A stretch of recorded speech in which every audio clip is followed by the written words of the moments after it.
주간 브리핑.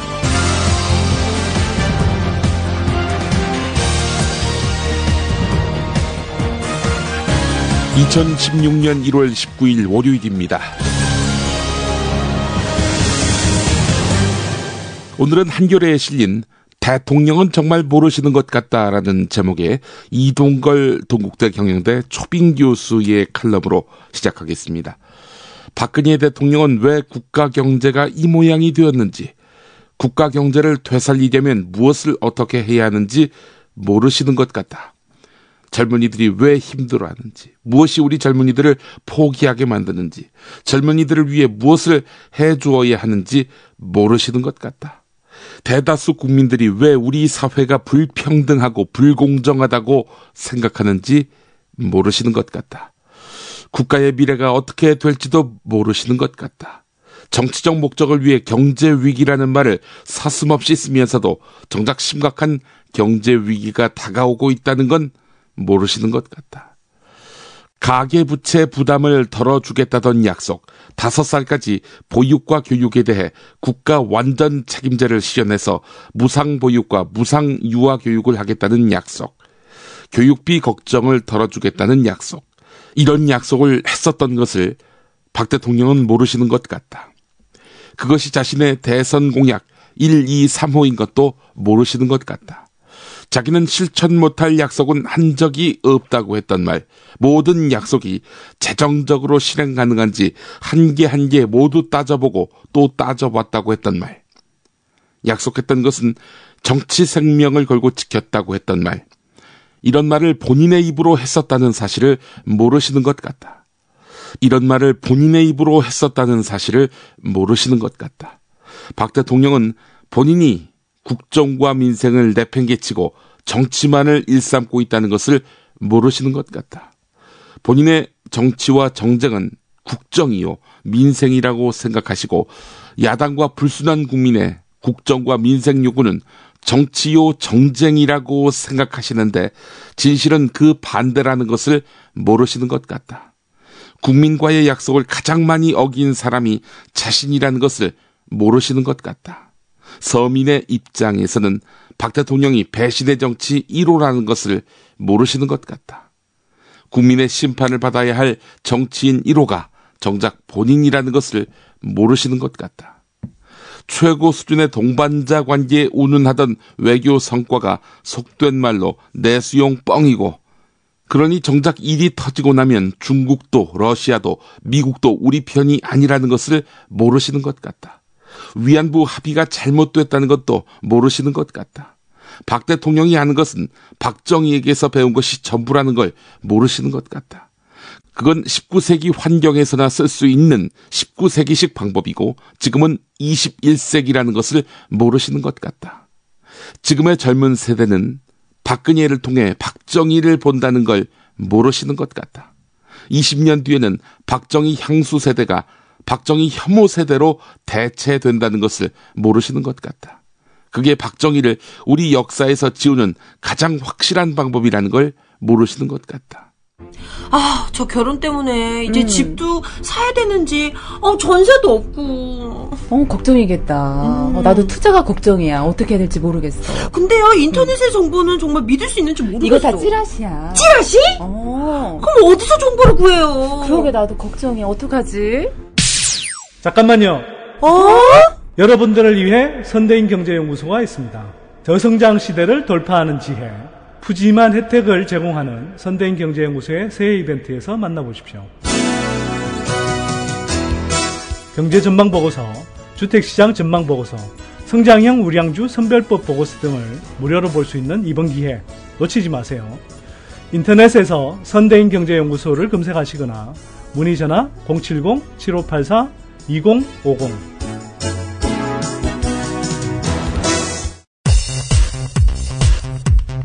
반드시 알아야 할 뉴스입니다. 오세훈 전 서울시장이 김무성 대표의 만류에도 불구하고 서울 종로 출마 선언을 강행했습니다. 들어보시죠. 험지 출마론 그 자체보다도 결과적으로 총선에 어떻게 기여하는가가 저는 더 중요하다고. 안대희 전 대법관에 이어서 오세훈 전 시장도 김무성 대표의 요구를 일축하면서 각자 출마지를 결정한 셈이지요. 김무성 대표의 리더십은 심대한 상처를 입게 됐습니다. 이용섭 전 의원이 더불어민주당에 복당했습니다. 이용섭 전 의원 어제 국회에서 기자회견을 열고 저는 오늘 정부 여당의 전횡을 막고 정권 교체를 이루기 위해서 더불어민주당에 복당한다고 밝혔습니다. 이런 가운데 김종인 전 경제수석이 더불어민주당 선대위원장으로 전격 영입되고 전라북도의 더불어민주당 의원 9명이 전원 탈당하지 않기로 하는가 하면 탈당했던 이용섭 전 의원이 복당하는 등 상황이 급변하면서 박지원 의원과 함께 탈당할 것으로 알려진 김영록, 이윤석, 이계호, 김승남, 박혜자 의원 등 5명의 의원들이 탈당 여부를 재검토하기로 한 것으로 알려졌습니다. 김종인 더불어민주당 선대위원장은 한상진 국민의당 창당준비위원장의 이승만 국부 발언에 대해 이승만 본인이 스스로 망가뜨렸기 때문에 맹목적으로 국부라는 호칭을 붙일 수 없다 이렇게 비판했습니다. 한상진 국민의당 창당준비위원장은 이승만 전 대통령 국부 발언과 관련해서 사과했습니다. 들어보시죠. 폐를 끼쳐드린 데 대해서 진정으로 제발 사회 통합의 관점에서 저의 진의를 너그럽게 이해하여 주시기를 간청합니다.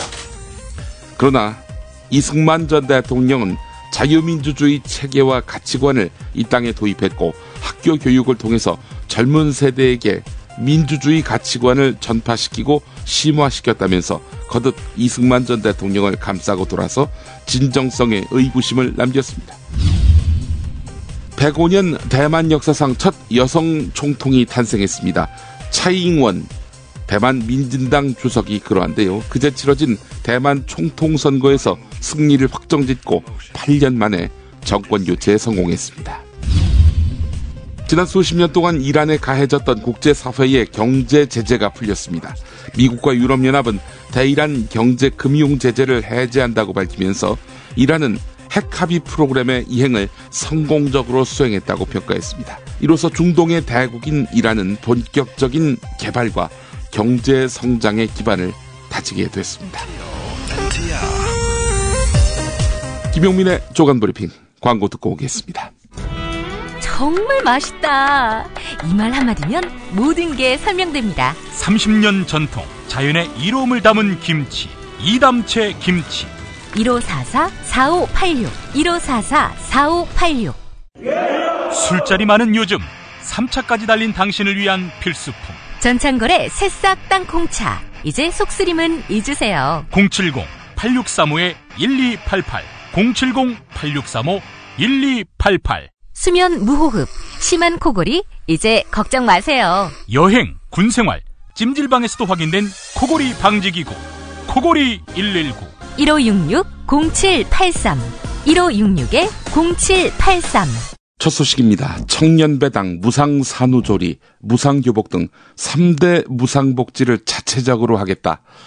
이런 방침으로 정부와 갈등을 빚고 있는 이재명 성남시장이 인구조사, 선거사무 등의 국가 위임 사무 거부를 검토하고 있는 것으로 알려져서 중앙정부와 2차 전쟁을 예고했습니다.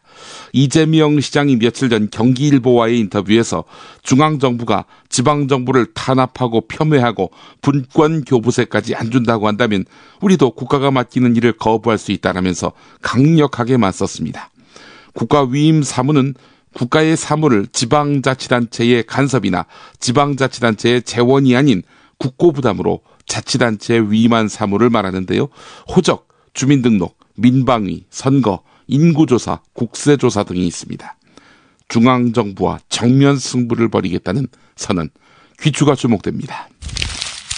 모든 일간지가 경악을 금치 못하는 사건으로 이어가 보겠습니다. 4년 동안 장기 결석한 초등학생이 냉동 시신 상태로 발견되는 엽기적인 사건이 발생했습니다. 게다가 이 시신 상당 부분 훼손된 상태였습니다. 조선일보 사설을 통해서 사건의 맥락을 짚어보겠습니다. 숨진 최목은 마지막으로 모습을 드러낸 때가 2012년 7살 때였는데요. 이 소년의 부모가 경찰에 붙잡혀서 조사를 받고 있습니다. 상식적으로 납득하기 어려운 의문점들이 한둘이 아닌데요. 가장 큰 의문은 이 최모군이 장기 결석을 했는데도 학교나 경찰 어디에서도 최모군의 상태를 끝까지 눈으로 확인하려 하지 않았다는 점입니다. 학교는 최군 집으로 2차례에 걸쳐서 출석 독촉장을 보냈지만 반응이 없는 상태로 90일이 지나니까 정원 외 관리 대상으로 넘기고 손을 뗐다는 것입니다. 범죄에 노출될 우려가 높은 장기 결석 학생에 대한 우리 사회의 관리 시스템 없는 것이나 마찬가지다. 이런 지적이 나오고 있습니다. 교육부 조사 결과 최군처럼 일주일 이상 장기 결석 중인 초등학생은 전국에 220명에 이른다고 합니다. 이 중 아직 현장 점검도 못한 어린이의 경우 108명이나 된다고 합니다. 이들 중 일부라도 어디서 어떤 참혹한 일을 당하고 있는지 알 수가 없는 상태입니다. 최군 담임교사는 최군이 장기 결석을 시작했을 때 출석 독촉장을 보내고 2차례 집에 찾아갔지만 부모를 만나지 못했다고 합니다. 영국 등 외국에서는 문제 아동이 있으면 교사가 해당 학부모를 소환할 수 있습니다. 응하지 않으면 검찰에 고발할 수도 있습니다. 우리도 검토할 필요가 있다는 것이 조선일보 논지입니다. 대만 총통선거 이야기로 넘어가 보겠습니다. 한겨레 기사인데요. 대만 출신으로 한국의 다국적 걸그룹 트와이스의 멤버인 쯔위가 지난해 11월 MBC 예능 프로그램에서 다른 멤버들과 함께 출신 국가의 국기를 흔들었는데 이 화면이 중국 누리꾼들 사이에서 퍼졌습니다. 쯔위는 대만 출신이니까 대만기를 들었겠죠? 대만을 국가로 인정하지 않는 중국 관영 매체들은 일제히 쯔위를 대만 독립론자라고 비판했습니다. 파장이 커지니까 쯔위와 소속사는 중국은 하나밖에 없으며 상처받으신 분들께 죄송하다라고 사과했습니다. 즉 중국에게 백기를 든 것입니다. 쯔위의 유튜브 사과 영상이 퍼지자 이번에는 젊은이들을 중심으로 한 대만인들이 분노했습니다. 이들은 마음대로 국기도 못 흔드냐 하면서 중국에 반발했고요. 쯔위가 억지로 사과한 것이다 라고 여겼습니다. 그리고 곧 선거에서 대만 독립에 방점을 둔 중국과 불편한 민주진보당, 민진당의 승리로 이어졌다는 것입니다. 실제로 투표함을 열어보니 쯔위 사건이 결과적으로 젊은 층의 반중국 감정에 기름을 끼얹으면서 중국의 비판적인 민진당에게 표를 몰아준 반면 친중 노선을 추구하던 국민당에겐 타격을 가했습니다. 경향신문 사설로 이어가 보겠습니다. 대만 국민들이 제1야당 민진당에게 표를 몰아준 것은 쯔위 사건 때문만은 아니다라는 논지입니다. 경제정책에 실패한 여당 국민당을 심판한 셈이라는 것이죠. 민진당은 대만 최초의 여성 총통으로 차이잉원을 당선시켰고 입법위원 즉 국회의원 선거에서도 국민당에게 68대 35로 압도적인 승리를 거뒀습니다. 그러니까 68석을 민진당이 먹었다는 거지요. 마잉주 총통이 8년째 이끌고 있는 현 정부와 국민당은 경제 불평등을 심화시켰다는 비판을 받고 있는데 금융위기 전 5%를 넘던 대만의 연평균 경제성장률은 지난 8년 동안 2%대로 떨어졌고 지난해에는 1% 밑으로 추락한 것으로 추정됩니다. 대만이 8년 만에 정권 교체를 이룬 데에는 청년 유권자의 역할이 컸는데 마잉주 정부의 경제정책 실패로 청년 실업이 급증하고 임금 인상은 제자리 걸음을 했습니다. 어렵게 취업해도 약 79만 6천 원 세대에서 벗어날 수 없었습니다. 원룸 월세만 50만 원에 육박한다고 합니다. 대만은 소득 대비 집값 비율이 16배에 이르는 만큼 집값이 매우 비싼 편이죠. 경향신문은 한국의 경제 상황이 청년을 4.13 총선에서 어떻게 추동할지 주목하고 있습니다. 청년 실업과 전월세값 급등, 이게 대만과 크게 다르지 않은 현실 아닙니까? 박근혜 대통령은 대선 때 복지 확충 등 분배의 가치를 역설했지만 이행은 지지부진했고 그 정책을 만든 사람은 지금 더불어민주당에 가 있습니다. 다가오는 총선에서 한국 젊은이들이 어떤 선택을 할지 주목된다는 것입니다. 지난 수십 년 동안 이란에 가해졌던 국제사회의 경제 제재가 풀렸습니다. 경제 제재 해제는 지난해 7월 미국 등 주요 6개 나라와 이란이 핵 협상을 최종 타결한 데 따른 예정된 수순이기는 합니다. 그러나 이란이 적극적으로 핵 합의 이행에 협조해서 예상보다 훨씬 빨리 제재 해제를 이끌어낸 점, 이 점은 평가할 만하다는 것입니다. 이란은 핵 합의 이후 핵 연료의 98%를 러시아로 선적하고 12,000개 이상의 우라늄 농축용 원심 분리기를 해체했고 플루토늄 원자로를 봉인했다고 합니다. 검증 가능한 불가역적인 해체를 했다는 것입니다. 경제 금융 제재의 해제로 이란 정부는 미국 등 서방 국가에 묶여있던 1,000억 달러 자산을 당장 손에 쥘 것이라고 뉴욕타임스는 추산했습니다. 그뿐 아닙니다. 이란은 원유 매장량 세계 4위, 천연가스 매장량 세계 2위인 자원 대국입니다. 이렇게 잠재력이 큰 나라가 수십 년 동안 제대로 개발을 하지 못했으니 앞으로 성장과 발전 열기가 크게 분출할 것이 분명하다는 것입니다. 핵 프로그램 폐기에 합의하고 그 이후 국제기구와 협력해서 이 과정을 투명하게 진행하는 것은 북핵 문제에 직면한 우리도 눈여겨볼 대목이란 것이죠. 물론 핵을 개발하는 수준이던 이란과 이미 4차례나 핵실험을 강행해서 사실상 핵을 보유한 것으로 추정되는 북한을 단순 비교할 수는 없지만 끈질긴 협상을 통해서 핵과 경제를 맞바꾼 점은 시사하는 바가 크다는 것입니다. 재미있는 쇼핑몰. 그런데 실생활에 굉장히 유용한 쇼핑몰. 재미월드입니다. 어떤 제품이 있는지 궁금하시죠? 검색창에서 재미월드를 입력하세요. 재미월드. 참치의 맛은 좋은 참치가 좌우합니다. 구이동 대양 참치가 그렇습니다. 무한 리필에 더한 무한 감동. 직접 경험해보세요. 구이동 대양 참치 02-455-8087. 서울, 인천, 경기의 신축 빌라타임즈에서 알차게 전해드립니다. 튼실한 사진, 지도 정보에다 현장 답사 서비스, 허위 매물에는 100만원 보상까지. 빌라타임즈를 검색하세요. 탄수화물 덩어리여서 싫다고요? 더 라이스 떡을 모르시나요? 비타민, 무기질까지 담뿍 담아 우리의 건강을 생각했습니다. 더 라이스. 더 라이스.net 02-2605-3644. 더불어민주당 내년 총선을 앞둔 정치권의 인재 영입 경쟁에서 여야를 통틀어 단연 선두를 내달리고 있는 상황이다. 이렇게 시작하는 세계일보 기사 읽어보겠습니다. 문재인 대표가 인재 영입을 통해서 당을 수습할 발판을 마련했다는 평가입니다. 인재 영입에 맞불 공식도 눈에 띄는데 이런 겁니다. 김한길 전 공동대표가 탈당하던 날 더불어민주당은 김병관 웹젠 의장의 입당 기자회견을 열었습니다. 권노갑 전 상임고문의 탈당 기자회견이 열린 시각 문재인 대표는 당 대표실에서 양향자 전 삼성전자 상무의 눈물의 입당식을 열었습니다. 구민주계 정대철 상임고문이 탈당하던 시간에도 당 대표실에서는 김종인 선대위원장 입당 기자간담회가 열렸습니다. 이용섭 전 의원의 복당도 마찬가지인데요. 어제 탈당을 예고했던 광주의 박혜자 의원, 전남의 김영록, 이계호 의원도 묶어뒀습니다. 한편 김종인 선거대책위원장은 내일로 예상되는 문재인 대표의 신년 회견을 본 뒤 모레쯤 선대위 인선을 할 것으로 알려졌는데요. 문재인 대표가 선대위가 안정되면 당대표직을 내려놓을 것을 시사해서 이달 말쯤에는 문재인 대표가 사퇴를 할 수도 있다. 이런 관측이 나온다고 하는데요. 동아일보를 보니까 문재인 대표가 기자회견 때, 즉 내일 사퇴 의사를 밝힐 것으로 내다봤습니다.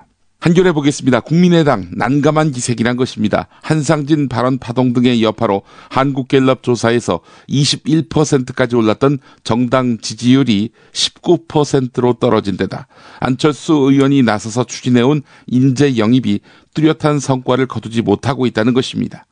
국민의당은 지난 8일 첫 영입 인사로 호남 출신 인사 5명을 공개했지만 이 가운데 3명이 과거 비리 의혹에 연루됐던 사실이 드러나면서 곧바로 영입을 취소하는 소동을 빚기도 했습니다. 안철수 의원이 영입에 공들여온 박영선 카드도 불투명해졌습니다. 더불어민주당이 박영선 의원과 가까운 김종인 전 청와대 경제수석을 선대위원장으로 영입해서 박영선 의원의 운신의 폭이 좁아진 탓입니다. 또 김병준 국민대 교수 영입시도 지난 토요일자에서 소개를 해드렸지요. 이건 역시 진도가 나가지 않고 있다는 것입니다. 김병준 교수는 최근 국민의당 합류 요청에 대해서 완곡히 거절한 것으로 알려졌습니다. 한편 양당, 즉 더불어민주당과 국민의당이 다음 승부수로 꺼내들 수 있는 비축카드는 얼마나 되느냐, 이것도 변수라는 것입니다. 더불어민주당은 11호까지 발표한 인재 영입을 꾸준히 이어가면서 김종인 표 혁신카드로 판을 구축하겠다는 구상입니다. 당내에서는 김종인 위원장이 패권주의 논란을 해소하기 위해서 친노 중진들의 불출마 등을 요구할 수 있다는 관측이 나오는데요. 문재인 대표가 사퇴로서 진정성을 보이게 되면 호남 민심도 충분히 돌려세울 수 있다는 점에서 카드로서 유효하다는 판단을 더불어민주당은 하고 있다는 것입니다. 자, 이런 가운데 주목되는 한 사람이 있습니다. 바로 천정배 국민회의 창당준비위원장입니다. 몸값 뛴 천정배, 어느 손을 잡을까? 한국일보 기사입니다. 야권의 심장부인 호남의 주도권을 놓고 더불어민주당과 국민의당이 치열한 경쟁을 펼치면서 천정배 국민회의 창당준비위원장의 몸값이 뛰고 있다는 것입니다. 천정배 위원장이 당장 필요한 곳은 더불어민주당입니다. 당내에 비어있는 호남의 상징으로 영입할 경우 등 돌린 호남 민심을 되돌릴 결정적인 한 방이 될 수 있다.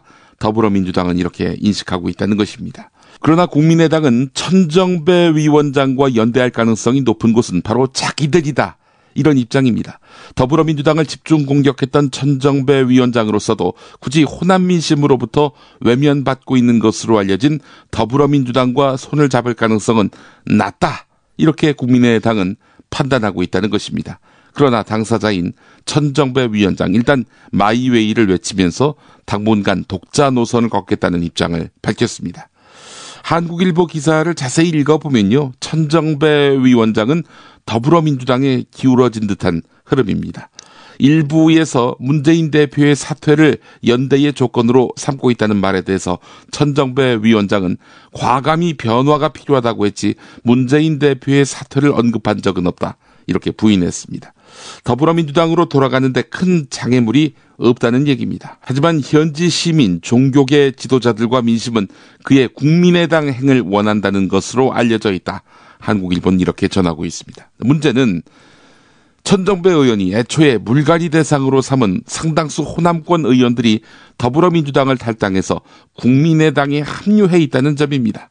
천정배 위원장도 이에 대해서 곤혹스럽다라고 밝혔는데요. 이 때문에 천정배 위원장이 국민의당으로 갈 경우 공천의 칼을 휘두를 권한이 필요하다는 전망이 나오는데, 근데 그게 가능하겠습니까? 천정배 위원장은 총선 인재 영입이 제속도를 내지 못하고 있어서 난감하다, 이렇게 말을 했는데 독자 노선이 그리 길지 않을 것임을 시사했다고 합니다.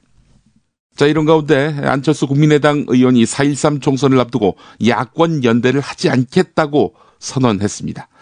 안철수 의원은 월간 중앙과의 단독 인터뷰에서 제3의 정당으로서 통합의 지지층을 확보하겠다면서 이번 총선에서 야권 연대는 결단코 없을 것이다, 이렇게 강조했습니다.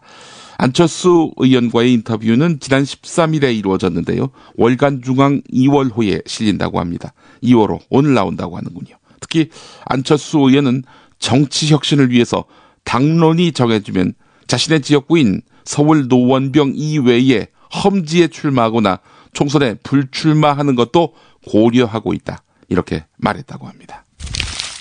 네, 김용민의 조간 브리핑 지금 방청객이 한 분 있습니다. 누구예요? 자기 이름 얘기해봐요. 산이. 산이? 네. 산이는 누구예요? 산이? 네. 아빠 아들. 아빠 아들. 우리 산이는 제일 관심 있는 게 뭐예요? 안철수 의원. 안철수 의원에 대해서 뭐가 궁금한 건데? 그거요? 응. 권력이 엄청 커진 게. 아, 이렇게 권력이 엄청 커진 이유가 뭐냐고? 네. 이 안철수 아저씨가 유명한 분이니까 그렇지. 또 그동안 많은 진정성 있는 활동도 해오셨고, 그래.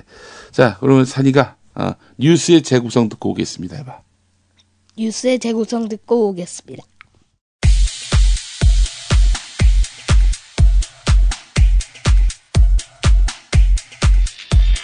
순혈주의와 배타주의, 진영 논리로 당의 민주성, 개방성, 확장성을 가로막으며 기득권을 공고히 해왔습니다. 폐색이 짙었던 지방선거를 돌파하고 나자 어렵사리 모셔온 안철수 의원을 패권 정치는 급기야 밖으로 몰아내고야 말았습니다. 변화를 거부하는 기득권의 무서운 힘 앞에 저의 무력함을 실감할 수밖에 없었습니다. 안에서 싸우다 기운을 다 소진해버리는 그런 정치 말고 오만과 독선과 증오와 기교로 버티는 그런 정치 말고 아무리 못해도 제1당은 된다며 기득권에 안주하는 그런 정치 말고 패권에 굴정하지 않으면 척결 대상으로 찍히는 그런 정치 말고 계파의 이익을 위해서라면 물불 가리지 않는 그런 정치 말고 그래서 국민에게 손가락질 당하는 그런 정치 말고 이제는 국민이 믿고 의지할 수 있는 정치로 변해야 합니다. 주거니 받거니 하며 친노 지도부가 자기 계파 패권주의로 제1야당을 말아먹었다고 주장한 안철수 김한길 두 사람. 그런데 이 두 사람에게 패권주의 그만하라고 다그친 또 다른 사람이 있었으니 2014년 5월 저는 오늘 민주화의 성지 강주의 명예를 회복하기 위해 결연한 의지로 국회의원직을 사퇴합니다. 김한길 안철수 새정치민주연합 공동대표는 밀실 담합을 통해서 황금연휴를 앞둔 5월 2일 심야에 강주 시민들의 뜻을 철저하게 짓밟는 낙하산 공천, 지분 공천을 전격 발표하였습니다. 우리 공천 역사상 가장 구태스럽고 폭압스러운 정치 행포를 자행한 것입니다. 이제 안철수의 새정치는 죽었습니다. 김한길 안철수 두 대표는 강주에서 공천은 곧 당선이라는 오만 속에서 강주 시민들의 시장 선택권을 무시하고 경선을 치렀더라면 낮은 지지율 때문에 컷오프 대상인 후보를 시장으로 사실상 임명하는 낙하산 공천을 단행했습니다. 안철수 대표는 자기 지분을 챙기는 대신에 새정치민주연합의 미래를 버렸고 안철수 대표는 자기 지분을 챙기는 대신에 새정치민주연합의 미래를 버렸고 김한길 대표는 당권 유지를 위해 강주 시민을 버린 것입니다. 광주는 강주 시민이 주인이고 강주시장은 강주 시민들이 뽑아야 합니다. 강주시장 자리는 두 대표가 밀실에서 정치적으로 흥정하거나 거래할 수 있는 가벼운 자리가 아닌 것입니다. 광주광역시장 후보 전략공천 결정에 반발해 탈당 후 무소속 출마를 선언한 이용섭 의원은 구태정치, 폭압정치 등 원색적인 표현을 동원하며 김한길, 안철수 공동대표를 비난했습니다. 지지율이 15%도 안 되는 후보를 자기 사람이라고 낙하산 공천을 한 안 대표의 새정치는 허구라고 했고 경선을 보장하겠다던 김 대표는 과거 당대표 경쟁자였던 자신에게 정치 보복을 하고 있다고 주장했습니다. 3개월 이상 준비한 우리에게 지금까지도 이해를 구하는 전화 한 통 없이 작전하듯이 밀어붙여버렸거든요. 한마디로 이것은 인간성에 문제가 있는 것이고요. 새정치연합 윤장현 광주시장 후보 전략공천에 반발하는 항의와 시위는 안철수 대표의 광주 방문 첫날부터 계속됐습니다. 지역 방송사와 인터뷰를 마치고 나오는 길엔 계란을 맞는 봉변까지 당했습니다. 곤욕스러운 상황은 일요일에도 계속됐습니다. 항의 시위가 예상되자 오전 무등산 방문을 취소했고 안 대표는 한껏 자세를 낮췄습니다. 먼저 광주 시민들께 미리 충분하게 상의 드리지 못한 점 정말 죄송하게 생각합니다. 많은 고민이 있었습니다. 이젠 입장이 바뀌었나. 보수 언론 보도대로라면 광주에선 문재인이 푸대접받고 안철수가 우대받는 분위기인데 그런데 뜻밖의 등장한 이 남자. 저는 오늘 정부 여당의 전횡을 막고 정권 교체를 이루기 위해 더불어민주당에 복당합니다. 남들은 탈당하는 마당에 웬 복당이냐고 호남인들의 마음을 신뢰를 회복하는데 제가 할 수 있는 역할을 다 하겠습니다. 돌아온 이용섭. 그는 지금 당시 자기를 탈당하게 만든 두 당대표를 지금은 탈당해서 딴살림 차린 두 당대표를 어떻게 부를까? 분열 세력에 의해 힘없이 무너지는 것을 차마 두고 볼 수 없어.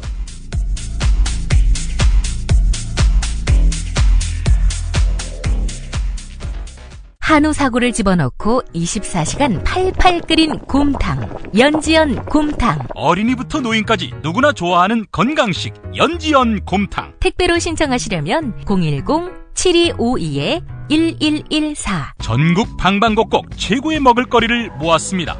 여기저기 가지 마세요. 팥가게면 됩니다. 팥가게에서 구매하시면 대한민국 농촌기업을 살린답니다. 팥가게. 인터넷에서 팥가게를 검색하세요. 팥가게. 불의한 세력과 싸우다가 미사 도중에 총에 맞아 세상을 떠났습니다. 희망의 예언자 오스카 로메로. 스코트 라이트가 쓰고 김군수가 번역한 희망의 예언자 오스카 로메로. 아르테에서 나왔습니다. 김용민이 전해드리는 조간 브리핑. 이른 아침 조간신문 핵심 기사를 훑어보는 시간, 김용민의 조간 브리핑. 월요일부터 토요일까지 매일 오전 7시대에 업데이트됩니다. 뉴스뿐 아니라 그 안에 숨은 맥락도 짚어드립니다. 경향신문 기사 보겠습니다. 단독 보도인데요. 여성의 임금이 남성의 63%에 불과하다. 한국은 남녀 임금 격차 부끄러운 세계 1위다. 이런 내용입니다. 우리나라가 남녀 간 임금 상하위 10% 노동자 사이에 임금 격차가 가장 큰 나라 중에 하나로 분석됐다는 것입니다. 실업률은 세계 최저 수준이지만 고용률은 OECD 평균에 미치지 못한 것으로 나타났습니다. 어찌 이런 일이 가능할까? 한국의 실업률과 고용률이 큰 괴리를 보이는 것은 취업 희망자 가운데 상당수가 비경제활동 인구로 빠져 있기 때문입니다. 백조라도 적극적인 구직 활동을 하지 않으면 실업자로 분류되지 않는다는 것이죠.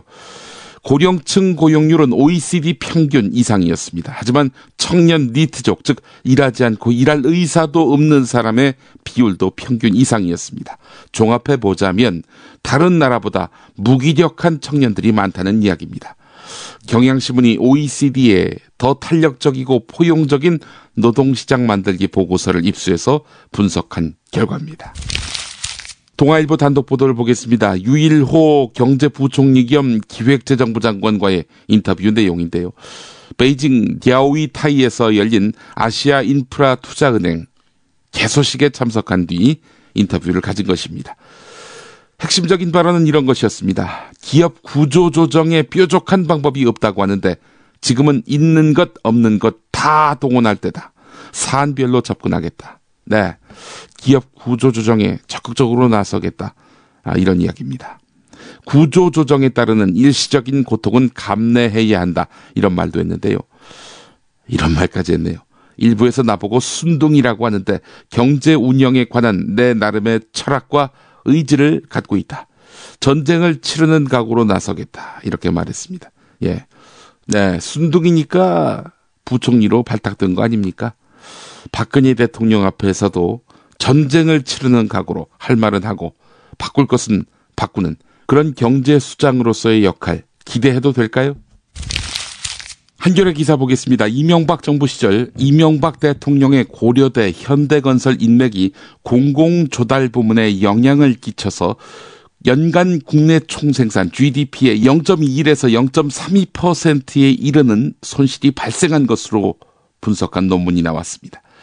영국 런던 경영대학원 데이비드 쉔 헤르시가 최근 발표한 정경유착과 자원 배분의 왜곡이라는 박사학위 논문이 그러한데요.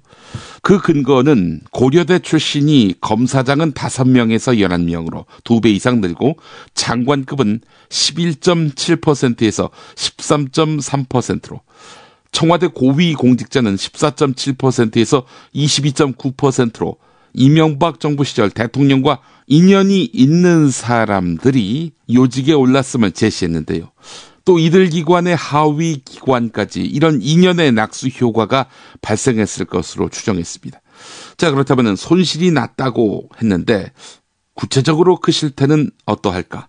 건설 분야 계약의 경우 이명박 전 대통령과 같은 배경을 가진 기업들이 공사 연기 등 나쁜 결과가 나온 경우가 그렇지 않은 기업에 비해서 11.48%포인트 높았다고 합니다. 특히 이명박 전 대통령과 같은 배경을 가진 수장이 있는 공기업이 같은 배경을 가진 수장의 민간기업과 계약을 맺은 경우, 그러니까 다 MB 인맥들끼리 공기업과 민간기업 사이에 거래를 할 경우, 그렇지 않은 경우에 비해서 성과가 나쁜 경우가 40.50%포인트나 높았다고 합니다. 논문은 결론적으로 이명박 전 대통령의 당선 이후 그와 인연이 있는 기업들이 공공조달해서 더 많은 계약을 따냈고, 이는 자원 배분에 왜곡을 불러왔다, 이렇게 결론 냈습니다. 대법원은 지난달 23일 경남 통영시가 코오롱 환경서비스의 위탁 운영을 맡긴 지역 소각장에서 설비 보수 일을 하다가 2013년 12월 해고당한 우모씨가 제기한 근로자 지위 확인 소송에서 우모씨 승소를 최종 확정했습니다. 우모씨는 형식적으로는 코오롱 환경서비스가 다시 재하청을 준 업체 직원이었는데요.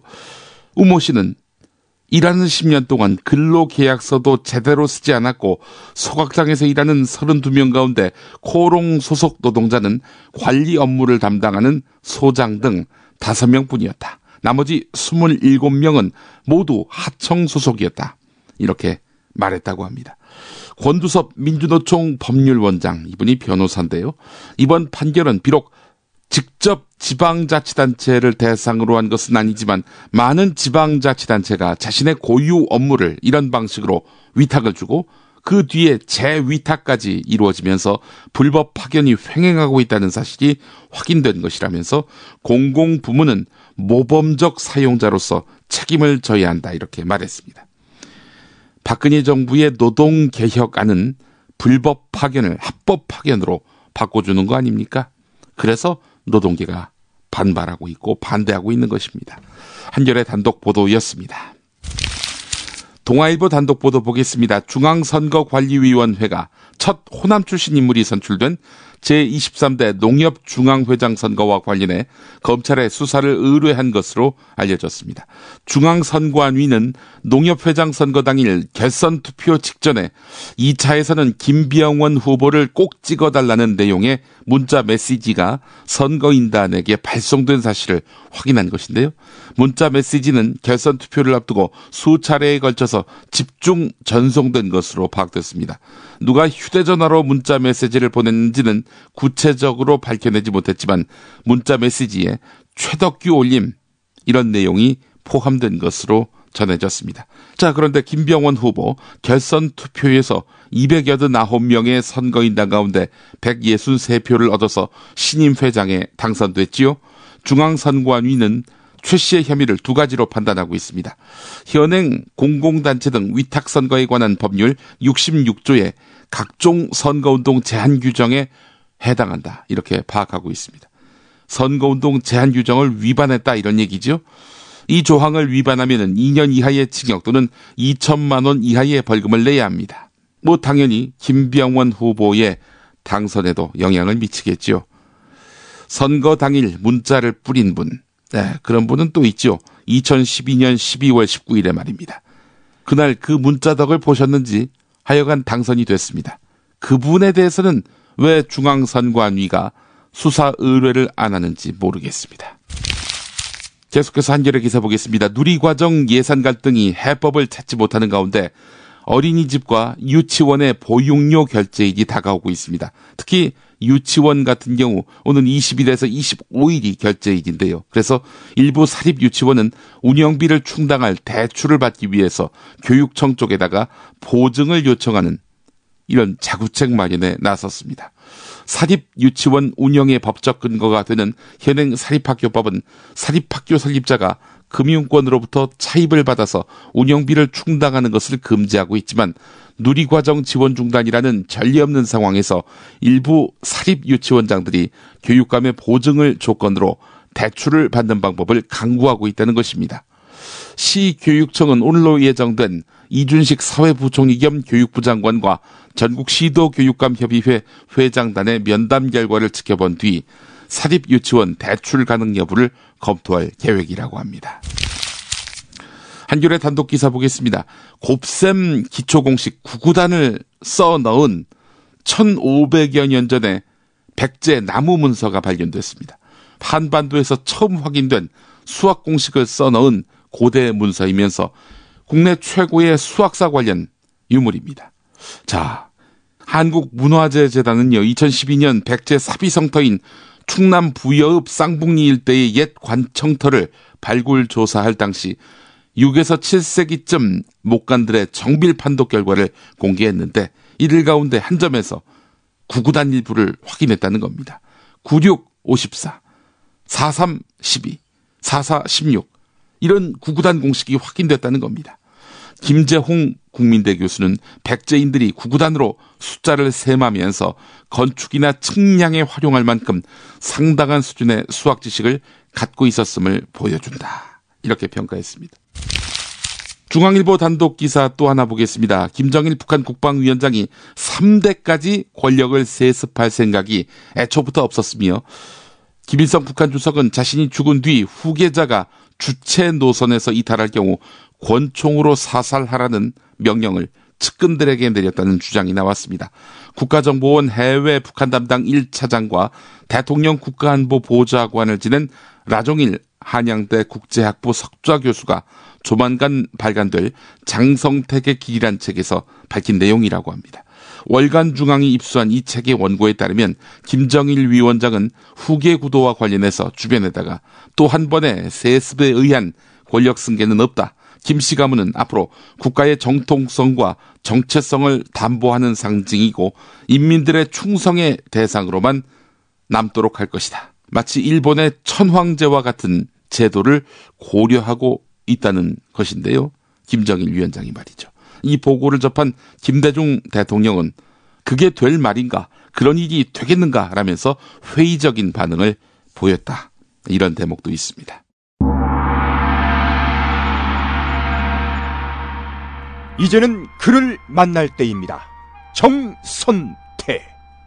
루쉰 레비스트로스, 소세키, 백석을 21세기 한 공간에 불러 모으는 정선태만의 통찰력.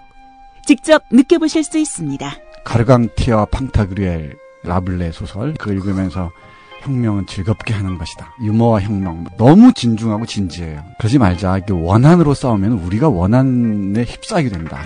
휘말리게 된다. 이게. 문학평론가인 정선태 국민대 국문학과 교수와 좋은 고전을 함께 읽는 매주 목요일 낮 2시 정선태의 목요 고전 강좌. 지식 라디오에서 단독 생중계합니다. 이 삶과 결합되지 않는 인문학적 상상력이라는 것은 내가 보기에는 이제는 거의 박제화 된 것 같아요. 또는 박제화하려는 시도이거나.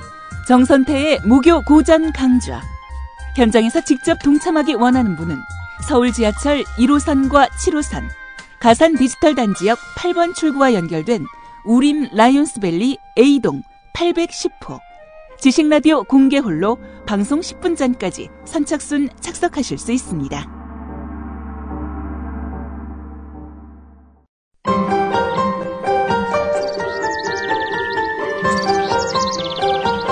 오늘의 날씨. 오늘은 전국이 흐린 가운데 눈이 내리는 곳이 많겠고요. 낮부터 찬바람이 강하게 불면서 한파가 찾아오겠습니다.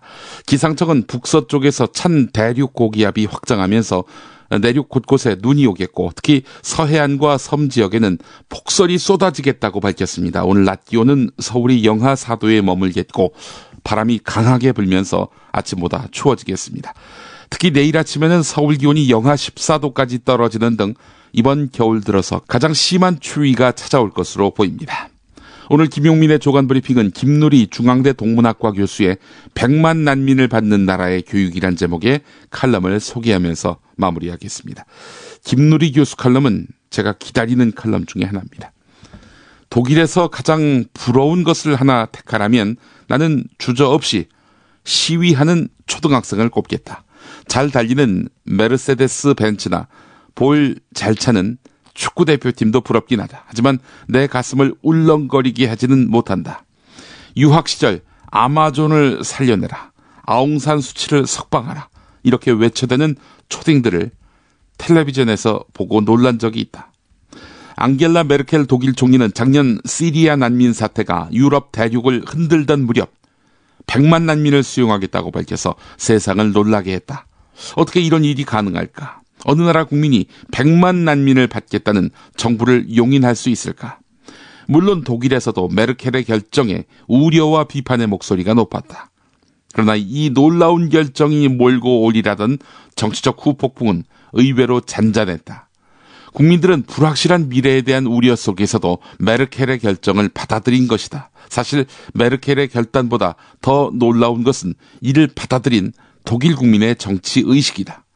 이 독일의 기적은 어린 시절부터 체계적으로 이루어지는 정치 교육과 이를 통해 형성된 높은 정치 의식이 없었다면은 상상도 할 수 없는 일이다.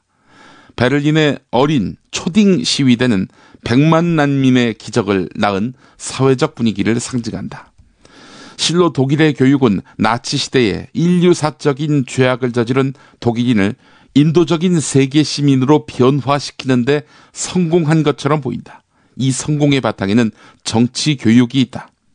독일의 경우 16살, 즉 고등학교 1학년 때부터 지방의회 선거와 교육감 선거, 18살부터 연방의회 선거에서 투표권을 갖는다. 선거철이면 학교 강당에서 정치 유세가 열리며 최소한 2시간의 선거 유세 참가를 의무로 규정해 놓은 학교도 많다. 학생들의 정치 활동도 폭넓게 보장된다. 16살부터는 정식으로 정당의 당원으로 활동할 수 있다. 이처럼 독일은 학생들을 민주시민, 세계 시민으로 길러내는 것을 교육의 중요한 목표로 삼고 학생들의 정치 활동을 보장하고 장려한다. 4월이면 총선이다. 올바른 정치 교육이 부재한 사회, 정치에 대한 혐오를 더 세련된 정치적 취향인 양 부추기는 사회에서 성장한 우리는 절반쯤은 투표장에 가지 않을 것이고 또 투표자의 절반쯤은 이 사회를 지옥으로 만든 장본인들에게 표를 던질 것이다. 이제 우리도 체계적인 정치 교육을 통해서 이 악순환의 고리를 끊어야 한다. 네, 정말 공감할 만한 내용입니다. 네, 조간 브리핑 마치겠습니다. 애청해 주신 여러분 감사합니다.